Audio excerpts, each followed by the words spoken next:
অন্ধ হয়েও অদম্য ইচ্ছাশক্তি আর আল্লাহর প্রতি অবিচল বিশ্বাস নিয়ে প্রতিদিন দীর্ঘ পথ হেঁটে মসজিদের আজান দিতে যান লোকমান। শুধু তাই নয়, ১.৫ পারা কোরআন এবং ৪১টি সূরা মুখস্থ করেছেন তিনি। প্রতিদিন ৫ ওয়াক্ত নামাজ আদায় করেন, কখনো ঘরে কখনো মসজিদে। জি, আমি ৫ ওয়াক্ত নামাজ পড়ি, সময় যদি না পাই যেখানে যাই সেখানেই পড়ি। প্রায় ১ কিলোমিটার পথ অতিক্রম করে এসে ওযু করেন, আজান দেন, নামাজ পড়েন। এরপর শুরু হয় পবিত্র কোরআন তেলাওয়াত।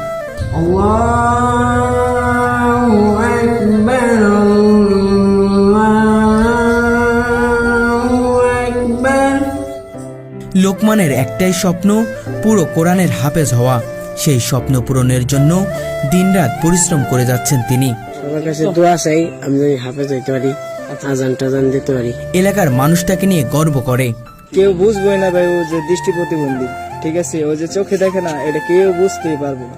ও বাড়িতে কাজ করতে পারে, সবই করতে পারে, ঘরে তালা দেয়, খেলাধুলা করে, ঠিক আছে, এবং আজান দিতে পারে, নামাজ পড়তে পারে, সবই করতে পারে। কিন্তু তার নিজের মনে নেই কোনো অভিযোগ, বরং তিনি বিশ্বাস করেন আল্লাহ যা করেন ভালোই করেন। আমি অন্ধ, তাতে কি, আমি স্বাভাবিক মানুষের মতোই সবকিছুই করতে পারি। আল্লাহ যা করে ভালো নাকি করে আলহামদুলিল্লাহ। লোকমানের জীবনের স্বাভাবিকতা অবাক করে দেয় সবাইকে। চাবি দিয়ে তালা খোলা, নিজের বিছানা গোছানো, বাজার করা, দোকান থেকে জিনিসপত্র কেনা। আমি একলাই বাজারঘাট করতে পারি, বাজারঘাটে সব জিনিস কিনে আনতে পারি। তারপরে মাছ বাজার গেলে জেলায় ঠিক মতন টাকা দিয়ে মাছ টাছ কিনে আনতে পারি। এমনকি কত টাকার নোট তা হাতের স্পর্শেই বলে দিতে পারেন। এটা হলো 200, এটা হলো 100। আচ্ছা, তারপরে এটা কয় টাকা? এটা 5 টাকা। হ্যাঁ, 20 টাকা। হ্যাঁ হ্যাঁ, 20 টাকা। বাচ্চাদের সঙ্গে খেলেন, সাইকেল চালান, এ যেন অন্ধত্বের দেওয়াল ভেঙে দেওয়া এক দৃঢ় মানুষ। আমি হলো নামাজ টামাজ পড়তে পারি, একলা একলা হেঁটে হেঁটে যেখানে সেখানে যেতে পারি, তারপরে আজান দিতে পারি, তারপরে একলা একলা মাঝে মাঝে সাইকেল চালাইতাম। আগে পরে গাছে দুঃখ ভাই দেখে হেঁটে চালান বাদ দিছি। পরে এমনি ব্যাগ প্লানের সাথে সাধারণভাবে খেলাধুলা করতে পারি।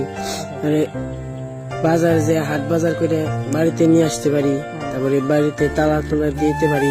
কিন্তু তার ব্যক্তিগত জীবন এক নির্মম কাহিনী। লোকমানের আপন বলতে একমাত্র মা, যিনি সকাল থেকে রাত পর্যন্ত একটি ফ্যাক্টরিতে কাজ করেন। সেই উপার্জনেই চলে মা ছেলের সংসার। মায় আছে আর আমি আছে, আর কেউ নেই। মায় চাকরি বাকরি করে, আমার এই মানুষের সাহায্য টাহায্য দেয়, সেগুলো দিয়ে চলি। শৈশবে পানিতে ডুবে যায় তার ভাই ও বোন।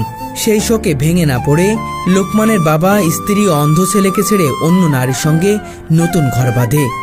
বাবা এই যে এক ভাই বোন মারা গেছে, তারপরে আমার তো আর কোনো ভাই বোন হবে না। পরে আব্বা কয় আমার এই কানা বলায়